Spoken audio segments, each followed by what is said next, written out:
Good morning, students. Today we will see in this video English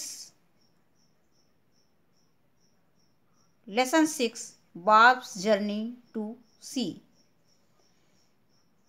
First we see word meanings and then we solve exercise. These exercise. Bob's journey's word meaning. Frog mean मेढक, well mean कुआं, some mean कुछ, there mean वहाँ, jump mean कूदना, corner mean कोना, also mean भी, world mean संसार, outside mean बाहर की ओर, big mean बड़ा, sea mean समुद्र, replied mean उत्तर दिया.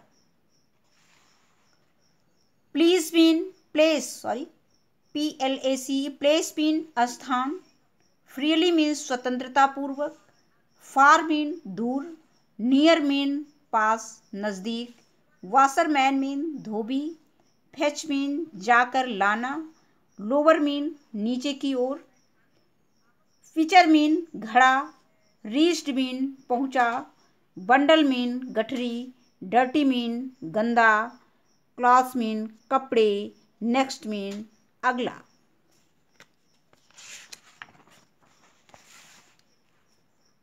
अनटाइड मीन खोला, हॉप मीन फुदकना,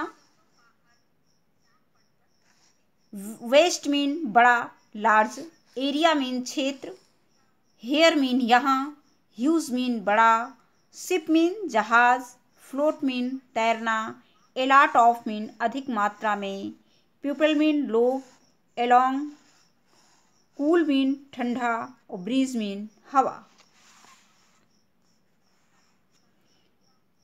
साइट मीन दृश्य, वेव्स मीन लहरें, फिशरमैन मीन मछुआरा, थ्रोइंग मीन फेंकते हुए, नेक्स्ट मीन जाल, हिमसेल्फ मीन स्वयं, नाइस मीन बढ़िया, फॉरएवर मीन हमेशा सदैव, हंग्री मीन भूखा, इंसेक्ट मीन कीड़े मकोड़े, अराउंड मीन चारों ओर, ओनली मीन केवल, कैच मीन पकड़ना, विश मीन इच्छा और प्लेंटी मीन बहुतायत या अधिक मात्रा में.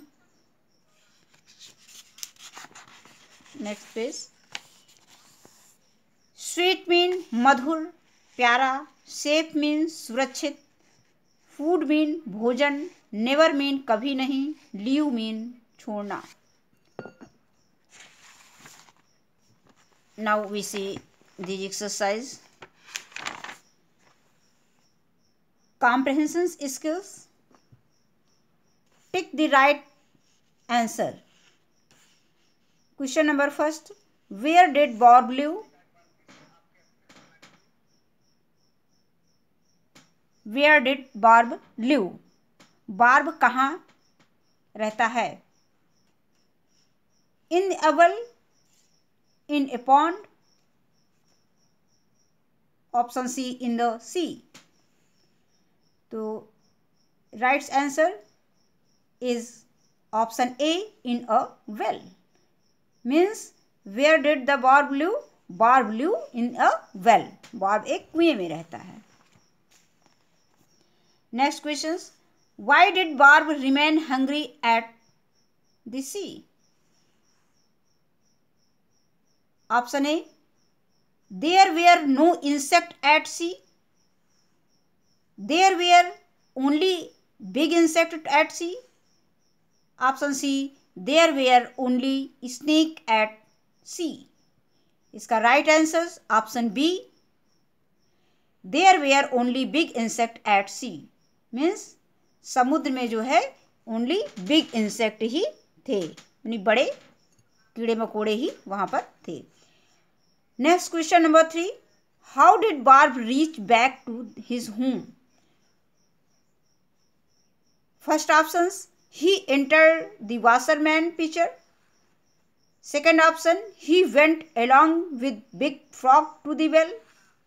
Option C, he went along with his relative to the home. Its right option is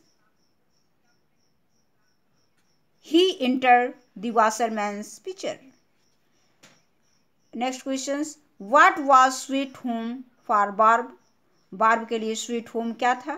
सी था, वेल, और ऑप्शन सी वाशरमैन्स हाउस। तो इसका राइट आंसर है well. Next question number B, fill in the blanks with the help of the word given in the box. Parapet, plenty, well, hopped, sweet. अब ये पारापेट mean होता है जो कुआं के किनारे किनारे जो चबूतरा होता है, चबूतरे पर जो कुएं में जो थोड़ी सी ऊपर दीवार उठाई जाती है कुएं के पास, ये वही है पारापेट। और प्लेंटी मीन अधिक मात्रा में, वेल मीन होता है कुआं, और हॉब्ड मीन फुदकना होता है, फुदका, और स्वीट मीन होता है मधुर। Barb had not seen the world outside. इसका राइट वर्ड्स क्या हो जाएगा? वेल। यानी Barb had not seen the word outside the well. Next question, next number 2, big frog sat on the parapet of the well. Sorry. Number 3, Barb hopped out from bundle of dirty cloths. Number 4, Barb could get plenty of insects to eat in the well. Means barb को जो है कुएं में अधिक मात्रा में insect खाने के लिए मिल जाता था। और नंबर 5, Barb said to himself that well is his sweet home. Question number C, write true for true, T for true and F for false statement. The big frog had friends in the well. The big frog had friend in the well. It is true. The barb jumped and played in the sea. It is true. यह है the big frog had friend in the well. इसका true होना चाहिए। The big frog had friend in the well. well में तो उसके बहुत सारे फ्रेंड थे, तो इसका ट्रू होगा। यहाँ पर ये गलत है। Barb jumped and played in the sea. Barb jumped and played in the sea, ये ट्रू है।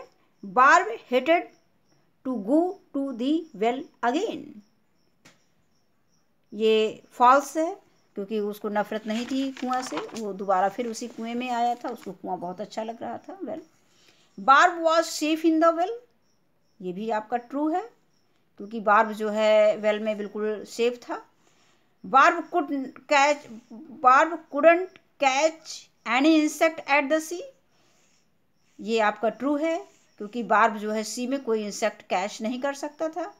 इसके बाद नेक्स्ट क्वेश्चन है, वेयर डिड बार्ब लिव, तो इसका आंसर हो जाएगा Barb live in a well. Next question, where did the big frog say about the sea, तो the sea is very big place full of water. Question number 3, how did Bob reach the washerman's house? इसका answer हो जाएगा Bob reached, jumped into washerman's pitcher. Next questions, how did Bob enjoy the sea? Bob played with big frogs.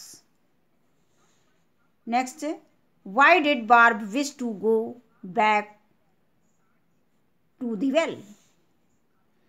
There were no small insects around the sea. Next question number E, complete the comparisons with the words given in the box. Use A and D as required.